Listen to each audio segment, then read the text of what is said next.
Motorola had two back-to-back successes with Razr Plus 2023 and Razr Plus 2024, so the company is clearly on the right path when it comes to making some of the best foldable phones around. This year, however, Motorola is shaking up the lineup by introducing three new models: the Razr 2025, the Razr Plus 2025, and Razr Ultra 2025. The Plus is no longer the premier flagship model in the lineup, as the new Razr Ultra 2025 now occupies that top position, boasting a more powerful chipset, a bigger battery, more storage and RAM, a larger main display, Moto AI features out of the box, and more. However, it commands a higher cost that catapults it into flagship territory alongside phones like the iPhone 16 Pro Max and Galaxy S25 Ultra. That's why I want to explain what kind of value this new ultra foldable offers despite costing more with my Motorola Razr Ultra review.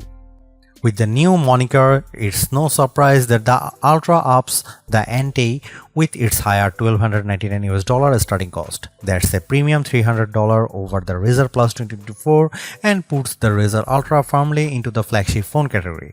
I won't say yet if the higher price point is valid, but just know that it has double the storage of the Plus at 512GB, more RAM, a bigger 4700 mAh battery, a premium chipset, and faster charging speeds.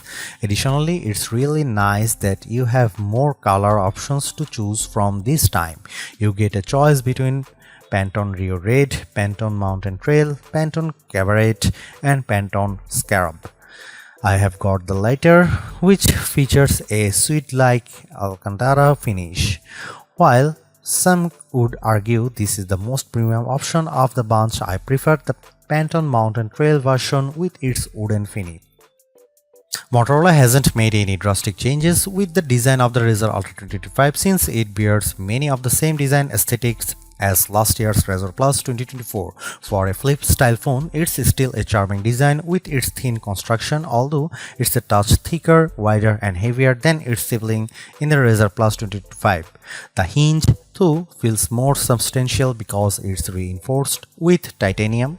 In addition to the gapless design as before, the crease in the middle of the display isn't as deep as before, even if it's still visible at just the right angle. More importantly, I really like the snappier response of the hinge, which is not as stiff as last year's Razr Plus 2024. For a phone that folds, it still feels incredibly sturdy, which is backed up by its IP48 rated construction, but I'm not confident that the Alcantara will hold up as well as some of other finishes. Not only do I worry about it staining, but I also wonder if it will fade with frequent wireless charging. Apart from the new finishes, the only other design changes involves the addition of the AI key on the left side of the phone. While the design remains largely unchanged, the new hinge design and additional finishes continue to make it charming amongst foldables. It's a minor size upgrades in my opinion, but the Razr Ultra 2025 now packs a 7-inch Super HD AMOLED display. That's a mere 0.1-inch increase over display size in the Razr Plus 2024 and 2025. First of all, I will say it's a good looking display complete with wide viewing angles, bright colors, and tons of details. And while the 22:9 aspect ratio doesn't interfere with how I generally use the phone, it does sort of make the video watching experience a bit odd, largely in part of how standard 16:9 videos have gaps on the left and right sides. I could perform a zoom to get videos to fill the entire screen, but then it crops a lot of the top and bottom. Thankfully, it's still brilliant looking with its peak brightness output of 1835 nits. This actually comes up short compared to the record-setting mark of 2158 nits achieved by the Razr Plus 2024, but it's still incredibly bright by today's standards. In fact, few phones have exceeded 2000 nits in our lab testings.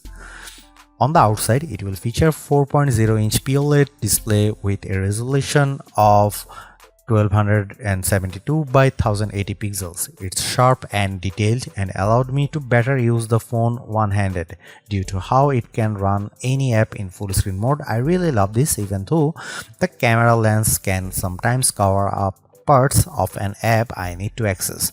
Just as before, there are tons of personalization options and the ability to place it in one of its flex modes to access its desk display mode. I wasn't a fan of the switch Motorola made with the Razr Plus 2024 since it dropped the ultra-wide camera in favor of a telephoto one with 2x optical zoom, but I'm glad that Motorola has gone back to that setup with the dual camera setup on the Razr Ultra 2025, which consists of a 50 megapixel main camera paired with a 50 megapixel ultra-wide camera.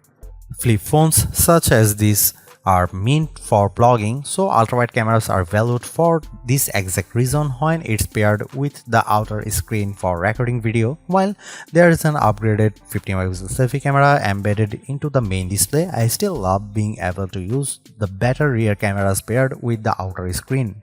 This makes selfies and vlogging much easier. Content creators will enjoy the number of camera modes available with the Razr Ultra 2025, including new editions like Group Shot, which basically takes a burst of images and blends the best faces for the picture perfect shot. As much as I like using Pro mode to tweak the camera settings to my hiking, it's only for photos and not videos. Plus, it's missing a portrait video mode that other similar priced phones offers. Here are some camera samples of the Motorola Razr Ultra 2025.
The arrival of the Razr Ultra 2025 puts Motorola into a deeper conversation with the best phones because it's finally armed with a flagship caliber chipset, the Snapdragon 8 Elite. I'm not surprised by how much of a difference this makes because I have seen the benchmark scores put up by other phones, but it definitely makes the Razr Plus 2025 the most powerful foldable phone in our tested to date. In Geekbench 6, the Snapdragon 8 Elite paired with 16GB of RAM outperforms last year's Snapdragon 8s Gen 3 powered Razr Plus 2024 by a long way. Its single and multi-core scores of 2719 and 8342 respectively even managed to beat Galaxy Z Flip 6. There's also a remarkable GPU performance boost as well, nearly doubling the frame rate that the Razr Plus 2024 achieved with 3D Mark's Wildlife Unlimited test. The 73.74 FPS average frame rate pulled in by the Razr Plus 2024 isn't too shabby, but the Razr Ultra managed 145.32 FPS running the same test. This is all translates to an exceptional performance no matter what I do or run on the phone. Scrolling through the interface is also buttery smooth, thanks in part to its adaptive 165Hz refresh rate, which gives animations that extra fluid look.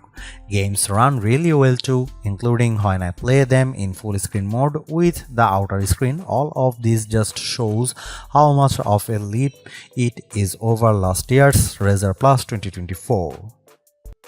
I have yet to commit long term to using a flip style phone, but the Motorola Razr Ultra 2025 is making a strong case to make me ditch my Galaxy Z Fold 6. That's because this compact ultra sleek foldable phone is turbocharged in nearly every way over last year's Razr Plus 2024. Like I have said already, it's the most powerful and longest lasting foldable phone I have come across. On other note, I also love how it goes back to main and ultra wide camera setup, which is powerful combo for creators. I just wish there are more video centric modes to really make more use out of it. At the same time, the new Moto AI features help to diversify its experience, but it doesn't come close to matching the robust set offered by the Galaxy Z Flip 6.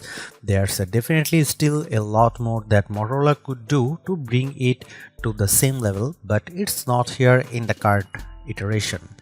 Most of all, I'm torn about the higher cost. It's a big step up over past models and sets a precedent for everything else.